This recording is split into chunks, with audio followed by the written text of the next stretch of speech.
The sleek, crystalline chambers of the Galactic Council glimmered under the light of 3 artificial suns. 2 humans stood before the semicircular arrangement of alien representatives, their faces betraying a mixture of defiance and apprehension.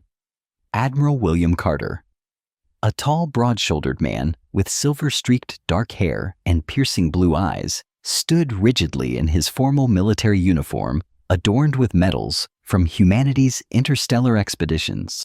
Beside him, Ambassador Michelle Davis, an elegant woman with close-cropped black hair and copper skin, wore the formal diplomatic attire of Earth's United Planetary Federation. Species 3742. Designation Human. The Council Arbiter announced its voice translator, rendering a metallic, emotionless tone. The Arbiter, a towering 6-limbed being with translucent skin that revealed a complex network of luminescent organs, hovered slightly above its designated platform. You stand before the Galactic Council to hear our judgment on your petition for expanded territorial rights. Michelle stepped forward. Honorable representatives of the Council, I must once again emphasize that our petition is not merely for territorial expansion. Earth's population continues to grow and our colonial worlds are approaching capacity. We seek only what other species have been granted the right to sustainable growth. Your growth is precisely our concern, Ambassador, responded a reptilian representative from the Draconis Confederation. In the mere 50 years since humanity joined the Council, your species has established colonies on 17 worlds. This rate of expansion is unprecedented. Admiral Carter couldn't contain himself any longer. With all due respect, Counselor, we've only settled planets that were designated as uninhabitable by Council standards. We've transformed dead worlds into vibrant ecosystems through our terraforming technologies. How is this cause for concern rather than celebration? Murmurs rippled through the council chamber, a cacophony of clicks, hisses, and electronic pulses that the translation devices struggled to process simultaneously. The concerned Admiral interjected, a gelatinous entity from the Nebula Collective, lies not in your accomplishments, but in the velocity of your species' adaptability. You develop and implement new technologies at a rate that disturbs the careful balance we have maintained for millennia. Michelle placed a restraining hand on Carter's arm as he opened his mouth to retort.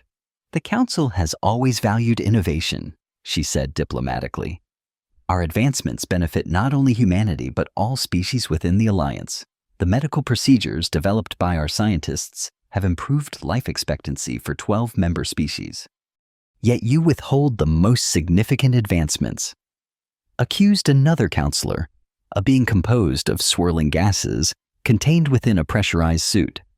Your quantum propulsion research, your adaptive AI systems, these you keep solely for human use.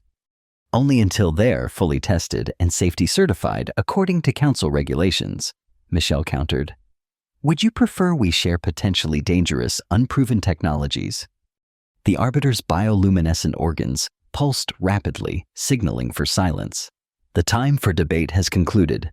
The Council will now vote on Resolution 7293, the status and territorial limitations of Species 3742. Admiral Carter and Ambassador Davis stood in tense silence as the voting transpired. Each counselor pressed a sequence on their designated interfaces, their decisions flowing into the central computational node that would determine humanity's fate. The Arbiter's skin shifted to a deep violet hue. The Council has reached its decision. A pause hung in the air, laden with anticipation. By a margin of 23 to 19, with 7 abstentions, the Council has voted to deny humanity's petition for expanded territory. Michelle nodded stiffly, her diplomatic training allowing her to mask her disappointment. We respect the Council's decision, though we must express our profound. Furthermore, the Arbiter continued, cutting her off. The Council has passed by a margin of 28 to 18, with 3 abstentions and additional resolution. Resolution 7294, the quarantine and exclusion of Species 3742 from Council space. the chamber erupted into chaos. Admiral Carter stepped forward, his face flushed with anger. Exclusion? On what grounds? The Council has determined that humanity's rapid development and expansion presents an unacceptable risk to the stability of galactic society, the Arbiter stated tonelessly. Species 3742 is hereby ordered to withdraw from all Council-controlled worlds, stations, and territories within 1 standard galactic year.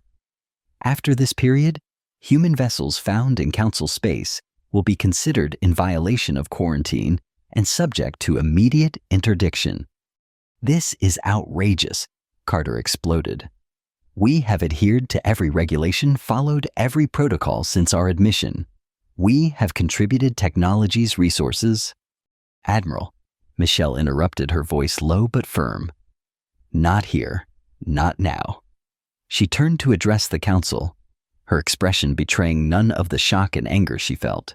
Honorable Arbiter, distinguished counselors, we request the official record of deliberations and votes for these resolutions, as is our right, under Article 417 of the Charter of Membership. The records will be provided, the Arbiter confirmed. The Council session is concluded. Species 3742 representatives are granted 48 hours to arrange departure from Central Council space. As they were escorted from the chamber by silent armored guards, Carter leaned close to Michelle. They can't do this. They don't have the authority. They just did, Michelle replied grimly. And according to the charter we signed, they absolutely have the authority. Then we fight it. We appeal, we negotiate, we have 1 year, William, she said, using his first name to emphasize the gravity of the situation. 1 year to evacuate every human colony outpost and research station from Council space. That's over 20 million people we need to relocate. Carter's jaw tightened. And go where exactly Earth was already overcrowded when we joined the Council. It's why we terraformed those uninhabitable worlds in the first place. Michelle's eyes met his, a calculating determination, replacing the diplomatic mask she had worn in the chamber. We go where they don't control. Beyond the outer rim, the uncharted zones they've deemed too dangerous or unprofitable to claim. You're talking about the void sectors. Michelle, there's a reason even the Council avoids those regions. Unstable stellar phenomenon radiation zones, gravitational anomalies, and freedom, she added quietly. A chance to build something of our own without their restrictions and their fear. She glanced around to ensure they weren't being monitored. Besides, I think it's time you were briefed on Project Exodus. Carter's eyebrows rose. I don't recall any project with that designation. You wouldn't. It wasn't in any military database. Michelle's expression was unreadable. Some of us anticipated this day might come. We've been preparing contingencies for the past 5 years. For the first time since the Council's verdict, a glimmer of hope appeared in Carter's eyes. Then let's go home, Ambassador. It seems we have a great deal of work to do. The year that followed was one of monumental effort and heart-wrenching sacrifice. Humanity's exodus from Council space proceeded under the watchful eyes of alien monitoring vessels. Colonial cities that had taken decades to build were systematically emptied, with only the most essential equipment and resources salvaged for the journey. Many colonists were forced to leave behind homes, possessions, and, in some cases, the graves of loved ones. Admiral Carter directed the logistical nightmare of the evacuation, coordinating the largest fleet movement in human history. Every available vessel, from massive colony ships to retrofitted cargo haulers, was pressed into service. The military maintained a constant defensive screen around the evacuation convoys, though the Council forces never interfered directly. They merely observed their presence, a constant reminder of humanity's fall from grace. Meanwhile, Ambassador Davis worked tirelessly through diplomatic channels, securing whatever concessions she could from the few Council members who had opposed the expulsion. These sympathetic allies, primarily from species that had themselves faced discrimination in the past, provided crucial intelligence about suitable worlds beyond Council jurisdiction. 6 months into the evacuation, Admiral Carter received a secure communication from Earth's central government. The message directed him to rendezvous with a research vessel at coordinates deep within the uninhabited Deneb sector. Intrigued and cautiously optimistic, Carter diverted his flagship, the UPF Defiance, to the designated location. What he found there would change the course of human history. The research vessel Prometheus hung in space, unremarkable in appearance, save for a series of unusual modifications to its propulsion systems. As Carter's shuttle docked, he was greeted by a small, wiry woman with intense eyes and an air of barely contained excitement. "Admiral Carter," she extended her hand. "I'm Dr. Olivia Martinez. Thank you for coming personally." Carter shook her hand, noting the strength in her grip despite her diminutive stature. "Your message mentioned a breakthrough that could redefine our strategic options. That's not the kind of claim I could ignore." Dr. Martinez led him through the vessel's corridors to a heavily secured laboratory. "What I'm about to show you has been in development for nearly a decade, initially as theoretical research, then as a classified project following our first indications of Council hostility." She activated a holographic display showing a complex swirling pattern of energy fields and quantum matrices. "This is the Martinez drive. Conventional FTL technology uses artificially generated wormholes to traverse the space between points, requiring enormous energy expenditure and leaving detectable distortions that can be tracked. The Council monitors all such jumps within and near their territory."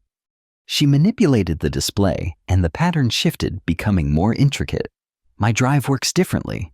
Instead of punching through space-time, it temporarily shifts the vessel into a parallel dimensional plane where the laws of physics allow for superluminal travel without the energy requirements or subspace distortions of conventional FTL. Carter studied the display, his military mind immediately grasping the strategic implications. Undetectable FTL travel. The Council wouldn't be able to track our fleet movements. More than that, Martinez's eyes gleamed. It's twice as fast as the most advanced Council drives and requires 1/3 the energy. We could reach systems in days that would take them weeks to access. How soon can it be implemented? We've successfully tested a prototype on this vessel, Martinez replied. With adequate resources and personnel, we could begin retrofitting the evacuation fleet within 2 months. For the first time since the exile began, Admiral Carter smiled. "Dr. Martinez, I believe you've just changed the game." Word of the Martinez drive spread through the evacuated human colonies, like wildfire igniting hope, where before there had been only resignation. The technology was implemented with remarkable speed, driven by the collective determination of humanity's best scientific minds. As the 1-year deadline approached, the Exodus took on a new character, no longer a retreat, but a strategic redeployment. With the enhanced capabilities of the Martinez Drive human scouts, ranged far beyond the Outer Rim, discovering and mapping systems that the Council had never explored. They found worlds rich in resources, some already capable of supporting human life with minimal terraforming. Most importantly, they found they were not alone in these unclaimed regions. Other species, either exiled like humanity or never invited to join the Council in the first place, inhabited various systems beyond Council space. Many were technologically advanced, but lacked the unified purpose that now drove humanity. Initial contacts were cautious, but as word spread of the human situation and their remarkable new technology, doors began to open. Ambassador Davis found herself once again in the role of humanity's chief diplomat, but now negotiating from a position of potential strength rather than desperate need. She traveled from system to system, meeting with the leaders of a dozen different species, laying the groundwork for what would become a new interstellar alliance. As the final human outposts in Council space were evacuated, Admiral Carter received intelligence that changed the strategic calculus once again. General Andy Clark, commander of the rearguard forces protecting the last evacuation convoys, forwarded a disturbing report. Council military vessels have been observed moving into formation along the borders of former human territories. Clark's message stated, "Long-range scans indicate they're establishing permanent monitoring stations and weapons platforms. They're not just enforcing our exile, they're preparing for the possibility we might try to return." Carter called an emergency meeting with Ambassador Davis and Dr. Martinez aboard the Defiance, now serving as the de facto headquarters for humanity's leadership.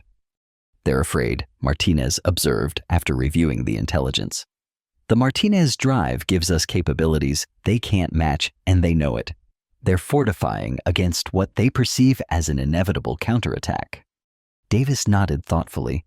"We've received similar indications from our new allies. The Council has increased patrols along all borders with non-member species, and they've been interrogating traders about human activities." "So what's our response?" Carter asked, looking between the two women.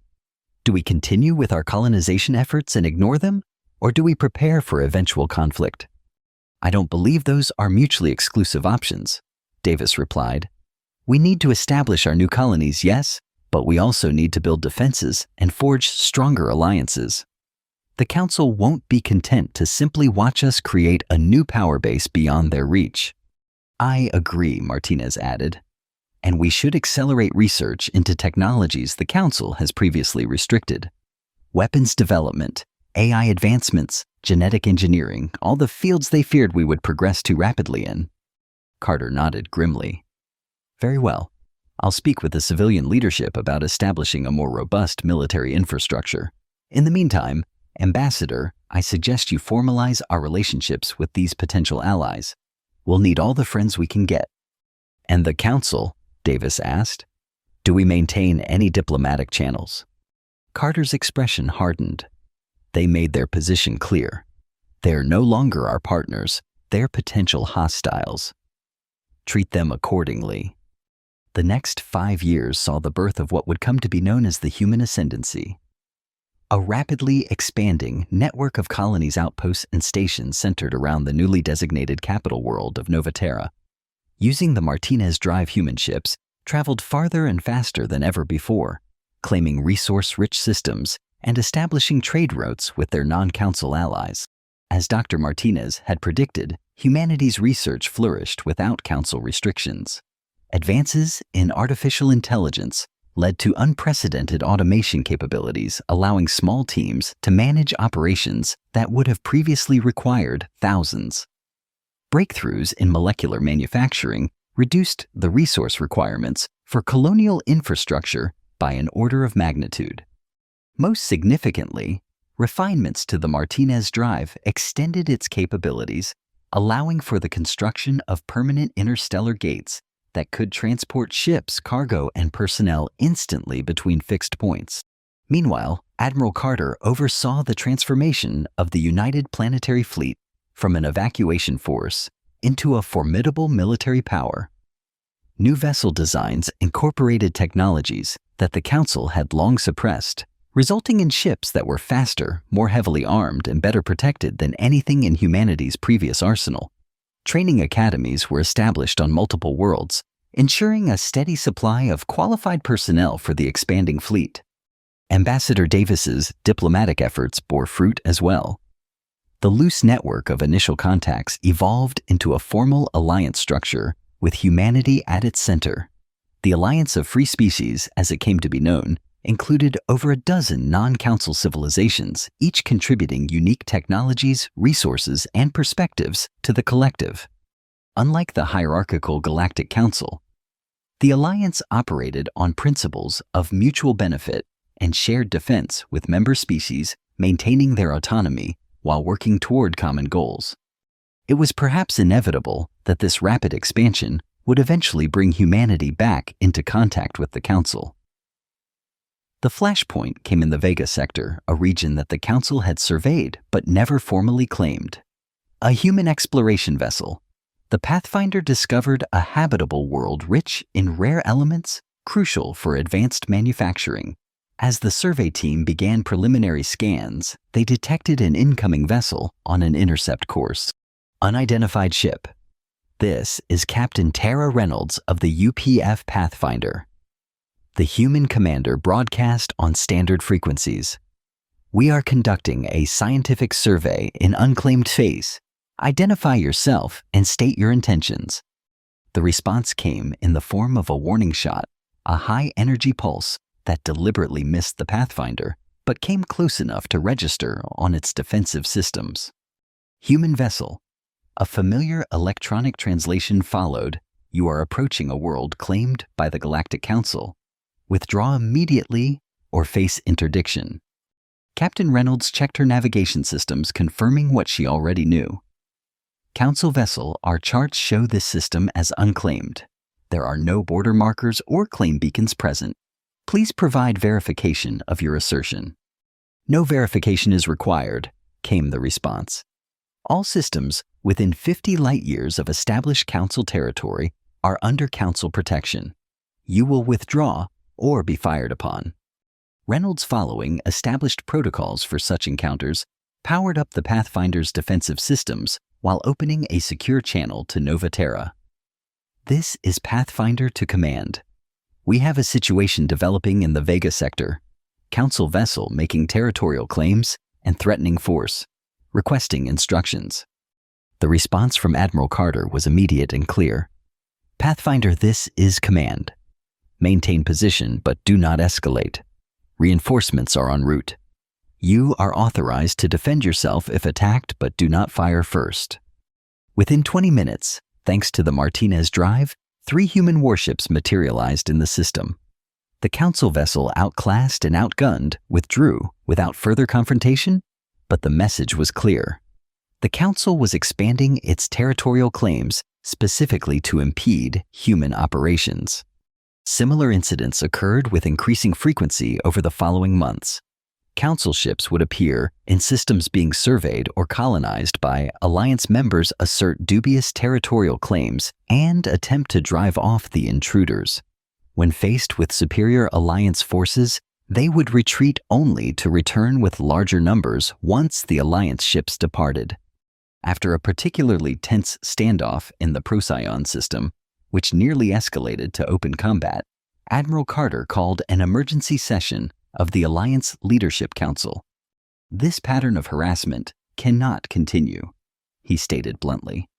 The Council is systematically attempting to box us in to prevent our expansion by creating a buffer zone of claimed but undeveloped systems around our territory. Perhaps it is time for a more direct approach, suggested Kavarik, the Kittinis representative of the Hive Collective, one of the Alliance's more militaristic members. A demonstration of our collective strength might discourage further provocations. Ambassador Davis shook her head. The Council outnumbers us significantly. They have over 100 member species to our dozen. A direct military confrontation would be unwise. Numbers are not everything, countered Zorlana, the energy-based being who spoke for the Luminous Conquered. Their forces are spread across the galaxy, maintaining their borders with numerous non-member regions.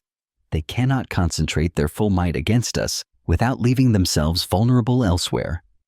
There's another factor to consider, interjected Dr. Martinez, who had been invited to provide technical perspective. Our intelligence suggests that several Council species have expressed interest in the Martinez drive technology. The Council leadership has forbidden them from seeking trade or technological exchange with us, but dissatisfaction is growing. Carter considered this information a strategy forming in his mind. So, we have leverage we haven't fully utilized. Member species who might be persuaded that the Council doesn't necessarily represent their best interests. Precisely. Martinez nodded.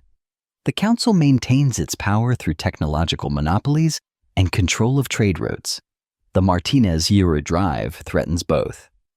Then perhaps our response should be two-pronged, Davis suggested.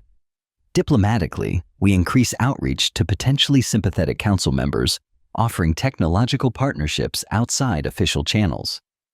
Militarily, we establish permanent presences in the disputed systems, not provocative military bases, but civilian colonies, with defensive capabilities. Make the cost of removing us too high. Carter nodded approvingly. Force them to either accept our presence or initiate hostilities themselves. The strategy was unanimously approved by the Alliance leadership. In the months that followed, human colonies were established in a dozen contested systems, each protected by orbital platforms and Alliance military vessels. Simultaneously, Ambassador Davis's diplomatic corps made covert contact with representatives from several Council species known to be chafing under the restrictions of membership. The Council's response was predictable, but nonetheless concerning. They increased military patrols along the borders with Alliance space and imposed harsh penalties on any member species caught engaging in unauthorized trade with the quarantined humans.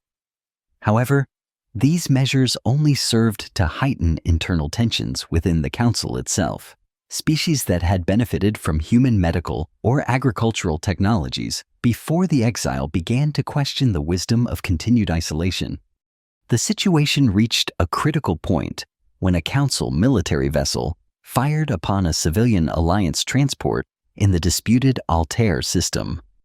The transport carrying colonists and supplies to a newly established settlement suffered significant damage, but managed to escape using its Martinez drive. 3 colonists were killed in the attack. The news spread rapidly throughout Alliance space, igniting outrage across multiple species. Admiral Carter, who had been anticipating such an incident, had already prepared a measured response. A task force of Alliance warships was dispatched to the Altair system with orders to establish a permanent defensive perimeter and escort all civilian vessels in the region. This is Admiral William Carter of the Alliance fleet. He broadcast on all frequencies as the task force arrived. The unprovoked attack on a civilian transport constitutes an act of war against the Alliance of Free Species. We will not seek retribution, but neither will we allow such aggression to continue. Any Council vessel entering this system with active weapons will be considered hostile and engaged accordingly. The Council, perhaps realizing they had overstepped, did not immediately challenge the Alliance presence in Altair. Instead, they called for diplomatic talks to resolve the regrettable incident and establish clear territorial boundaries. Ambassador Davis, recognizing the opportunity, agreed to the talks, but insisted they be held on neutral ground with representatives from all Alliance species present. The Council reluctantly conceded, and a summit was arranged on an uninhabited world at the edge of what had once been human space.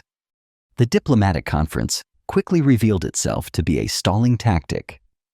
Council representatives offered vague assurances and minor territorial concessions while continuing to insist on their right to protect vast swaths of unclaimed space. After 3 days of circular discussions, Ambassador Davis recognized the futility of the exercise. "They're buying time," she informed Admiral Carter in a private communication. "Intelligence from our sources within the Council indicates they're marshaling a significant fleet. They intend to make a show of force once their preparations are complete." Carter nodded grimly. "Then we need to be ready when they make their move. How soon can you wrap up these talks without arousing suspicion?" "Another day, perhaps 2, Davis replied.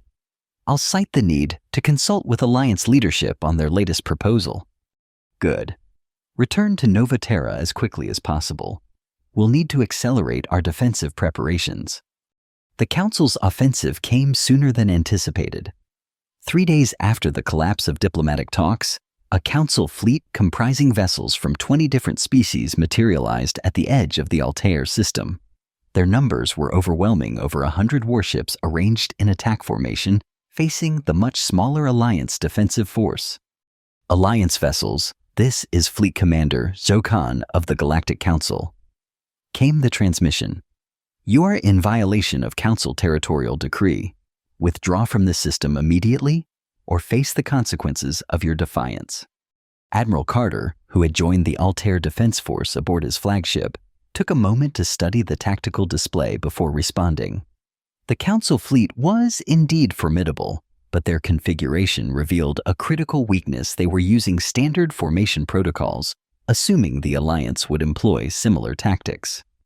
"Commander Jokan, Carter replied calmly. "The Alliance does not recognize Council authority in this system. We are here at the invitation of the Altair colonists who have established a legitimate settlement under Alliance protection. Your presence with an armed fleet constitutes a direct threat to civilian population centers. We request that you withdraw. This is your final warning, human." Zokan responded, contempt evident even through the translator. "Withdraw or be destroyed." Carter switched to the Alliance fleet frequency. "All vessels implement Maneuver Hydra on my mark." Maneuver Hydra was a tactic made possible only by the unique properties of the Martinez drive. It involved precisely calculated microjumps that would position Alliance vessels at key points throughout the enemy formation, disrupting their ability to concentrate fire and creating confusion in their command and control systems. "Mark," Carter ordered. In an instant, the Alliance fleet vanished from their defensive posture and reappeared scattered throughout the Council formation. Before the Council commanders could react, Alliance weapons opened fire from within their own lines, targeting propulsion and weapons systems, rather than attempting to destroy the Council vessels outright. The battle that followed was brief but decisive. The Council fleet, suddenly finding enemies within their carefully arranged formation, fell into disarray. Attempts to regroup were hampered by the Alliance vessels' superior maneuverability and their ability to make short tactical jumps to avoid concentrated fire. Within an hour, 27 Council vessels had been disabled or severely damaged, while the Alliance had lost only 4 ships. Rather than pressing their advantage to destruction, Admiral Carter ordered his forces to regroup in a defensive position around the Altair colony. "Commander Zokan," he transmitted, "your fleet has been significantly compromised and your tactical position is untenable. I offer you the opportunity to withdraw your remaining forces without further loss of life. This offer will remain open for 30 minutes. The Council fleet, recognizing the futility of continuing the engagement, began to retreat. As they withdrew, however, a splinter group of 5 vessels broke formation and accelerated toward the Altair colony, weapons charged. "Defensive screen," Carter ordered. "Intercept those ships before they reach the settlement." Alliance vessels moved to block the attackers, but it was clear they wouldn't intercept all 5 before they came within firing range of the colony. Carter was about to order a desperate Martinez jump to cut them off when something unexpected happened. 3 of the Council vessels suddenly altered course, turning their weapons on the other 2 rogue ships. A brief, intense exchange of fire left the 2 aggressors crippled and drifting. "Alliance flagship, this is Captain Naren of the Balsari Defense Force," came a transmission from one of the intervening vessels. "We apologize for the actions of our overzealous colleagues. Not all Council members support this aggression against your people." The Battle of Altair, as it came to be known, marked a turning point in the relationship between the Alliance and the Council. News of the Council's defeat and the defection of Balsari vessels during the engagement spread rapidly throughout both territories. On dozens of Council worlds, populations that had been fed propaganda about the dangerous, unpredictable humans now began to question their leadership's narratives. More significantly, the battle demonstrated the clear technological advantage provided by the Martinez drive. Council military analysts reviewing records of the engagement recognized that their forces had been outmaneuvered in ways their current technology could not counter. This realization sent shockwaves through the Council's political structure. In the months following the battle, Ambassador Davis found herself overwhelmed with covert requests for meetings from representatives of Council species. Some sought technology transfers, others military alliances, and a significant number inquired about the possibility of leaving the Council to join the Alliance. Admiral Carter, recognizing the strategic opportunity, worked with the Alliance leadership to develop a comprehensive approach to these overtures. Rather than attempting to destabilize the Council entirely, which might lead to chaotic and unpredictable consequences, they established clear criteria for potential new Alliance members. "We're not looking to poach every disgruntled Council species," he explained to his senior staff. We want partners who share our values of autonomy, innovation, and mutual defense. Quality over quantity. Dr. Martinez, whose Martinez Drive had become the cornerstone of Alliance technological superiority, proposed a tiered system of technology sharing. Basic improvements to propulsion energy generation and agricultural systems can be provided to any species that leaves the Council peacefully, she suggested. More advanced technologies, including simplified versions of the Martinez Drive, would be available to full Alliance members after a probationary period. The strategy proved effective. Within 2 years of the Battle of Altair, 7 former Council species had formally joined the Alliance, bringing with them valuable resources, unique technologies, and strategic territories. The Council, recognizing the existential threat this defection posed to their authority, abandoned their aggressive posture and sought a formal peace agreement. The Treaty of Proxima, named for the neutral system where negotiations were held, established clear boundaries between Alliance and Council. Space guaranteed freedom of trade and travel for civilian vessels of all species, and included provisions for ongoing diplomatic relations. It was by any measure a stunning reversal of fortune for humanity, from exiles to equal powers in less than a decade. As Admiral Carter stood on the observation deck of the newly commissioned Alliance headquarters station orbiting Nova Terra, he reflected on the journey that had brought them to this point. The vast space below teemed with vessels from dozens of species, a testament to the vibrant, diverse society they had built from the ashes of exile. Quite a view, isn't it? Ambassador Davis joined him at the viewport, her diplomatic uniform now adorned with the insignia of the Alliance, rather than Earth's defunct planetary federation. "I never imagined this," Carter admitted. "When they expelled us, I thought we were fighting for survival. I never considered we might end up stronger than before." "Necessity is the mother of invention," Davis smiled. "Or in our case, the mother of a new interstellar order." A young officer approached, saluting crisply. "Admiral Ambassador, the Council delegation has arrived for the Technology Exchange Conference." Carter nodded. "Thank you, Lieutenant. We'll be there shortly." As the officer departed, he turned back to Davis. "Ironic, isn't it? Now they're the ones asking for our technology." "On our terms," Davis emphasized, "as equals, not supplicants." As they made their way to the conference chamber, they passed Dr. Martinez deep in conversation with a group of alien scientists gesturing animatedly as she explained some complex theory. Further along, General Clark was conducting a tour for military attachés from the newest Alliance members. The conference chamber itself was a marvel of design, with spaces adapted for the physiological needs of every member species. At its center stood a magnificent holographic display of Alliance space, a sprawling 3-dimensional map showing hundreds of inhabited worlds' trade routes and the network of Martinez gates that connected them. The Council delegation, led by a new arbiter, entered with noticeably less pomp than they had displayed in the past. Their numbers had dwindled as more species chose independence or Alliance membership, but they still represented a significant portion of the galaxy's civilized worlds. "Admiral Carter, Ambassador Davis." The arbiter greeted them with a formal bow. "The Council extends its gratitude for this opportunity for mutual exchange." "The Alliance welcomes you," Davis responded diplomatically. "We look forward to a productive discussion." As the conference commenced, Carter found his attention drawn to a young human officer standing at attention near the entrance. His son, William Carter Jr., recently graduated from the Alliance Military Academy and beginning a promising career in the Diplomatic Security Corps. In that moment, Admiral William Carter fully grasped the magnitude of what they had accomplished. Humanity had not merely survived exile, they had transformed it into an opportunity to build something greater than they had ever been permitted under Council rule.